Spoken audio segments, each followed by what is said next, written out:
Matthew, the plot to kill Jesus. 26.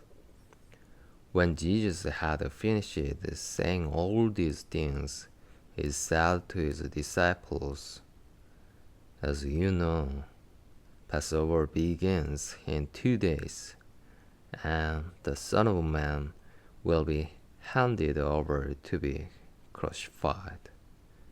At the same time, the leading priests and elders were meeting at the residence of Caiaphas, the high priest, plotting how to capture Jesus secretly and kill him, but not during the Passover celebration.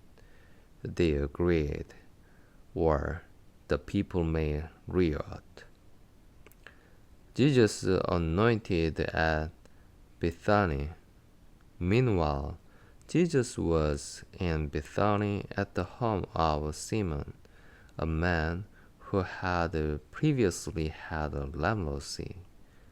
While he was eating, a woman came in with a beautiful alabaster jar of expensive perfume and poured it over his head. The disciples were indignant when they saw this. "What a waste," they said. "It could have been sold for a high price and the money given to the poor." But Jesus, aware of this, he replied, "Why criticize this woman for doing such a good thing to me? You will always have the poor among you, but you will not always have me. She has poured this perfume on me to prepare my body for burial. I tell you the truth, wherever the good news is preached throughout the world, this woman's deed will be remembered and discussed." Judas agrees to betray Jesus. Then Judas Iscariot, one of the 12 disciples, went to the leading priest and asked, "How much will you pay me to betray Jesus to you?" And they gave him 30 pieces of silver. From that time on, Judas began looking for an opportunity to betray Jesus. The Last Supper. On the first day of the festival of unleavened bread, the disciples came to Jesus and asked, "Will you want us to prepare the Passover meal for you?" "As you go into the city," he told them, "you will see a certain man. Tell him, 'The teacher says, my time has come, and I will eat the Passover meal with my disciples at your house.'" So the disciples did as Jesus told them and prepared the Passover meal there. When it was evening, Jesus sat down at the table with the 12. While they were eating, he said, "I tell you the truth. One of you will betray me."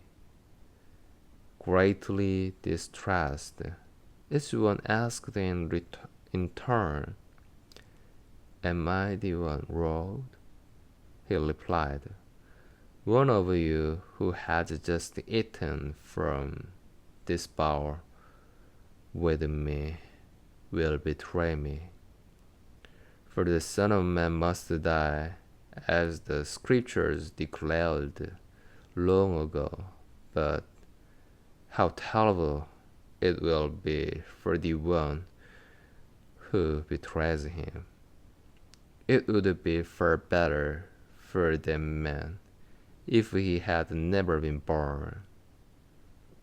Judas, the one who would betray him, also asked, "Rabbi, am I the one?" And Jesus told him, "You have said it." As they were eating, Jesus took some bread and blessed it. Then he broke it in pieces and gave it to the disciples, saying, "Take this and eat it, for this is my body." And he took a cup of wine and gave thanks to God for it. He gave it to them and said, "Each of you drink from it, for this is my blood, which confirms the covenant between God and his people. It is poured out as a sacrifice to forgive the sins of many. Mark my words, I will not drink wine again until the day I drink anew with you in my Father's kingdom." Then they sang a hymn and went out to the Mount of Olives. Jesus predicts Peter's denial. On the way, Jesus told them, "Tonight, all of you will desert me." For the scriptures say, God will strike the sheepfold, and the sheep of the flock will be scattered. But after I have been raised from the dead, I will go ahead of you to Galilee and meet you there." Peter declared, "Even if everyone else deserts you, I will never desert you." Jesus replied, "I tell you the truth, Peter, this very night, before the rooster crows, you will deny 3 times that you even know me." "No," Peter insisted. "Even if I have to die with you, I will never deny you." And all the other disciples vowed the same. Jesus prays in Gethsemane. Then Jesus went with them to the olive grove called Gethsemane. And he said, "Sit here while I go over there to pray." He took Peter and Zebedee's 2 sons, James and John, and he became anguished and distressed. He told them, "My soul is crushed with grief to the point of death. Stay here and keep watch with me." He went on a little farther and bowed with his face to the ground, praying, "My Father, if it is possible, let this cup of suffering be taken away from me. Yet I want your will to be done, not mine." Then he returned to the disciples and found them asleep. He said to Peter, "Couldn't you watch with me even 1 hour? Keep watch and pray so that you will not give in to temptation. For the spirit is willing, but the body is weak." Then Jesus left them a second time and prayed, "My Father, if this cup cannot be taken away unless I drink it, your will be done." When he returned to them again, he found them sleeping, for they couldn't keep their eyes open. So he went to pray a 3rd time, saying the same things again. Then he came to the disciples and said, "Go ahead and sleep. Have your rest. But look, the time has come. the Son of Man is betrayed into the hands of sinners. Let's be going. Look, my betrayer is here. Jesus is betrayed and arrested. And even as Jesus said this, Judas, one of the 12 disciples, arrived with a crowd of men, armed with a sword and clubs. They had been sent by the leading priests and elders of the people. The traitor Judas had given them a prearranged signal. We'll know which one to arrest when I greet him with a kiss. So Judas came straight to Jesus. Greetings, Rabbi, he exclaimed and gave him the kiss. Jesus said, My friend, go ahead and do what you have come for. Then the others grabbed Jesus and arrested him. But one of the men with Jesus pulled out his sword and struck the high priest's slave, slashing off his ear. Put away your sword, Jesus told him. Those who use the sword will die by the sword. Don't you realize that? I could ask my Father for thousands of angels to protect us, and he would send them instantly. But if I did, how would the scriptures be fulfilled that describe what must happen now? Then Jesus said to the crowd, Am I some dangerous revolutionary that you come with swords and clubs to arrest me? Why didn't you arrest me in the temple? I was there teaching every day. But this is all happening to fulfill the words of the prophet as recorded in the scriptures. At that point, all the disciples deserted him and fled. Jesus before the council. Then the people who had arrested Jesus led him to the home of Caiaphas, the high priest, where the teachers of religious law and the elders had gathered.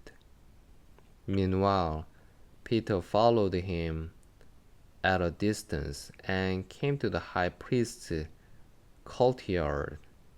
He went in and sat with the guards and waited to see how it would all end. Inside, the leading priests and the entire high council were trying to find witnesses who would lie about Jesus, so they could put him to death. But even though they found many who agreed to give false witness, they could not use anyone's testimony. Finally, 2 men came forward who declared, This man said, I am able to destroy the temple of God and rebuild it in 3 days. Then the high priest stood up and said to Jesus, Well, aren't you going to answer these charges? What do you have to say for yourself? But Jesus remained silent. Then the high priest said to him, I demand in the name of the living God, tell us if you are the Messiah, the Son of God. Jesus replied, You have said it, and in the future you will see the Son of Man seated in the place of power at God's right hand and coming on the clouds of heaven. Then the high priest tore his clothing to show his horror and said, Blasphemy! Why do we need other witnesses? You have all heard his blasphemy. What is your verdict?" "Guilty," they shouted. "He deserves to die." Then they began to spit in Jesus' face and beat him with their fists, and some slapped him, jeering, "Prophesy to us, you Messiah, who he knew that time." Peter denies Jesus. Meanwhile, Peter was sitting outside in the courtyard. A servant girl came over and said to him, "You were one of those with Jesus the Galilean." But Peter denied it in front of everyone. "I don't know what you're talking about," he said. Later, out by the gate, another servant girl noticed him and said to those standing around, "This man was with Jesus of Nazareth." Again Peter denied it, this time with an oath. "I don't even know the man," he said. A little later, some of the other bystanders came over to Peter and said, "You must be one of them. We can tell by your Galilean accent." Peter swore, A curse on me if I am lying. I don't know the man." And immediately the rooster crowed. Suddenly, Jesus' words flashed through Peter's mind. "Before the rooster crows, you will deny 3 times that you even know me." And he went away weeping bitterly. Judas hangs himself. 27. But early in the morning, the leading priests and the elders of the people met again to lay plans for putting Jesus to death. Then they bound him, led him away, and took him to Pilate, the Roman governor. When Judas, who had betrayed him, realized that Jesus had been condemned to die, he was filled with remorse. So he took the 30 pieces of silver back to the leading priests and the elders. "I have sinned," he declared, "for I have betrayed an innocent man. What do you care?" They retorted. "That's your problem." Then Judas threw the silver coins down in the temple and went out and hanged himself. The leading priest picked up the coins. "It oughtn't to be right to put this money in the temple treasury," they said, "since it was payment for murder." After some discussion, they finally decided to buy the potter's field, and they made it into a ceremony for foreigners. That is why the field is still called the Field of Blood. This fulfilled the prophecy of Jeremiah that says, "They took the 30 pieces of silver, the price at which he was valued by the people of Israel, and purchased the potter's field as the Lord directed." Jesus' trial before Pilate.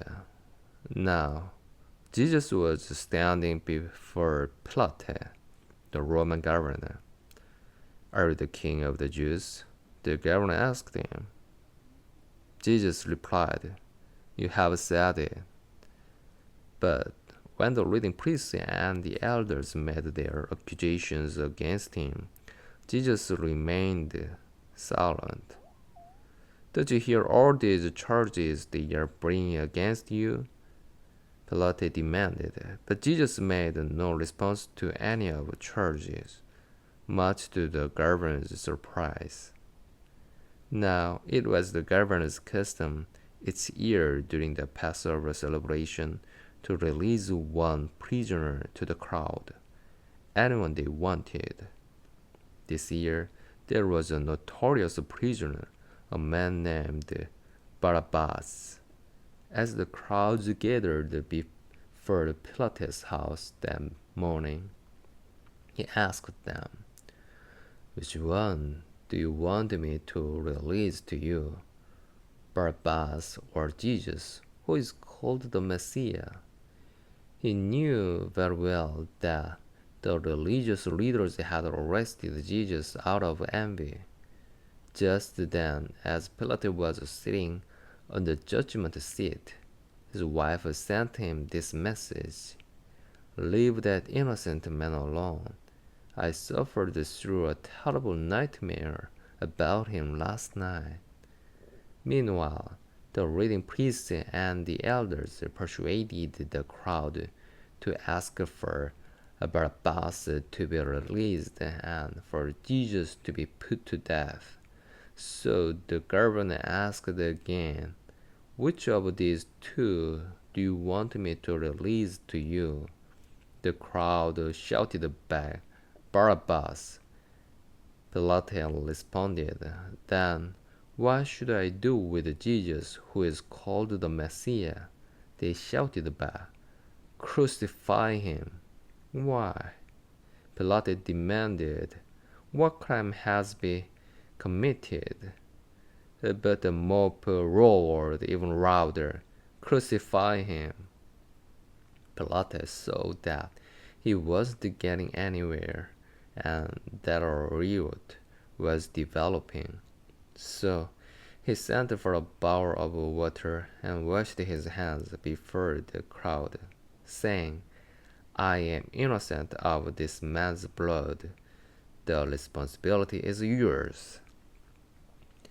And all the people yelled back, "We will take responsibility for this death, we and our children." So Pilate released Barabbas to them. He ordered Jesus flogged with a reed-tipped whip, then turned him over to the Roman soldiers to be crucified. The soldiers mocked Jesus. Some of the governor's soldiers took Jesus into their headquarters and called out the entire regiment. They stripped him and put a scarlet robe on him. They wove thorn branches into a crown and put it on his head, and they placed a reed stick in his right hand as a scepter. Then they kneeled before him in mockery and taunted, "Hail, King of the Jews!" And they spit on him and grabbed the stick and struck him on the head with it. When they were finally tired of mocking him, they took off the robe and put him on clothes on him again. Then they led him away to be crucified. The crucifixion. Along the way, they came across a man named Simon, who was from Cyrene, and the soldiers forced him to carry Jesus' cross. And they went out to a place called Golgotha, which means the place of the skull. The soldiers gave Jesus wine mixed with bitter gall, but when he had tasted it, he refused to drink it. After they had nailed him to the cross, the soldiers gambled for his clothes by throwing dice. Then they sat around and kept guard as he hung there. A sign was fastened above Jesus' head, announcing the charge against him. It read, "This is Jesus, the King of Jews." two revolutionaries were crucified with him, one on his right and one on his left. The people passing by shouted abuse, shaking their heads in mockery. "Look at you now," they yelled at him. "You said you were going to destroy the temple and rebuild it in 3 days. Well done. If you're the Son of God, save yourself and come down from the cross." The reading priests, the teachers of religious law, the elders also mocked Jesus. "He saved others," they scoffed, "but he can't save himself. So he is the King of Israel, is he? Let him come down from the cross right now, and we will believe in him. He trusted God, so let God rescue him now, if he wants him. For he said, 'I am the Son of God.'" Even the revolutionaries who were crucified with him ridiculed him in the same way. The death of Jesus. At noon, darkness fell across the whole land until 3 o'clock. At about 3 o'clock, Jesus called out with a loud voice, "Eli, Eli, lama sabachthani," which means, my God, why have you abandoned me?" Some of the bystanders misunderstood and thought he was calling for the prophet Elijah. One of them ran and filled a sponge with sour wine, holding it up to him on a reed stick so he could drink. But the rest said, "Wait, let's see whether Elijah comes to save him." Then Jesus shouted out again, and he released his spirit. At the moment, the curtain in the sanctuary of the temple was torn in two from top to bottom. The earth shook, rocks split apart, and tombs opened. The bodies of many godly men and women who had died were raised from the dead. They left the cemetery after Jesus' resurrection, went into the holy city of Jerusalem, and appeared to many people. The Roman officer and the other soldiers at the crucifixion were terrified by the earthquake, and that had happened. They said, "This man truly was the Son of God."